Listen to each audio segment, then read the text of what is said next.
Okay, welcome to Lab 2. In Lab 2, we're going to focus on test benches, and we're going to review what we did in Lab 1. We're going to also do a simple design. And so along the way, what I want to do first is look at the design schematic. In this design schematic, we specify some modules, and the design schematic tells you how to instantiate those models to complete the circuit. So we've done this in Lab 1, but in Lab 1 I walked you through all the steps in EDA Playground. So this time I'm still going to give you an EDA Playground. I'll send you a playground, but it'll have some missing things to it. You're going to have to add the top design on your own, and you're going to have to add the wrapper on your own. So the hint there would be go back and look at Lab 1 if you get confused on how to get started. But then you look at the schematic and you figure out how everything gets connected in Verilog. The other topic that we're going to introduce in Lab 2 is the idea of an expected result table. So we've started with a schematic, right? And so we know about what the circuit is supposed to do. And from that, you can actually write down in table form what you expect for the output of the circuit.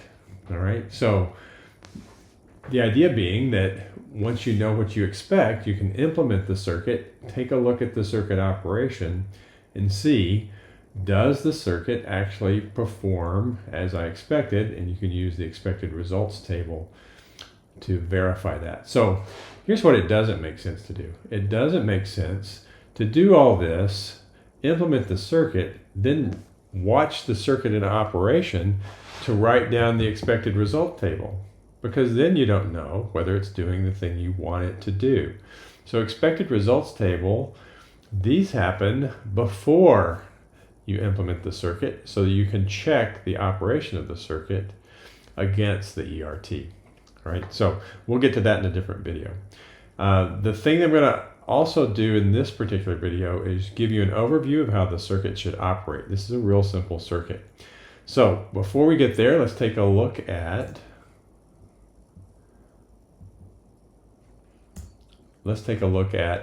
the top, Lab 2 top.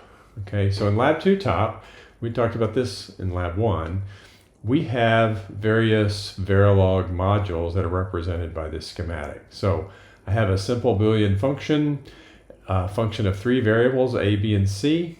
Okay, we're going to put that into the top.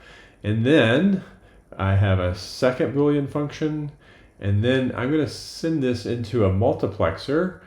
We'll talk more about multiplexers throughout the course. You don't have to know how the internal part of this works. You only need to know that if I make this select input be a 1, it's going to select line A, whatever's connected to line A, to go to the output.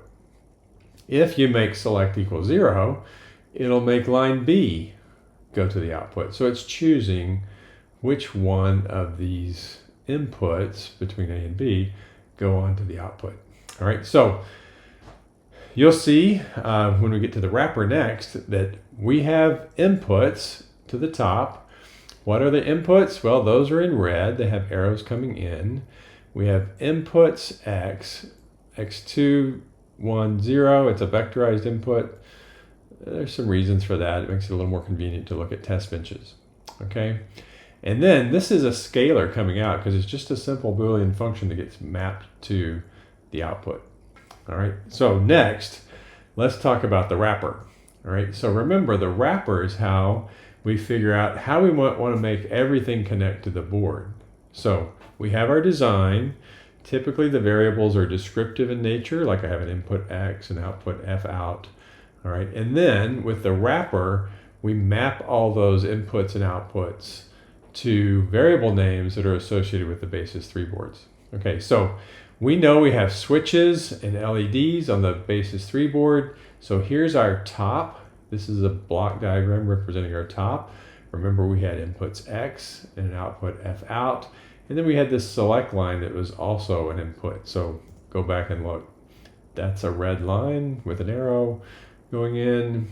So we know that's an input. And then F out is the output. The part that's connecting different pieces together, I've got this labeled or shown in gold. Those would be wires. Okay, so next, you can envision how this would work. So we're going to use switch 3. All right, that's going to control which Boolean function shows up on the output.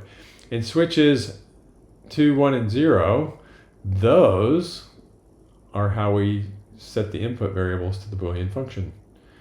Okay, so next let me show you the operation of the circuit. Okay, so at this point I've downloaded a working version of this circuit to the Basis 3 board.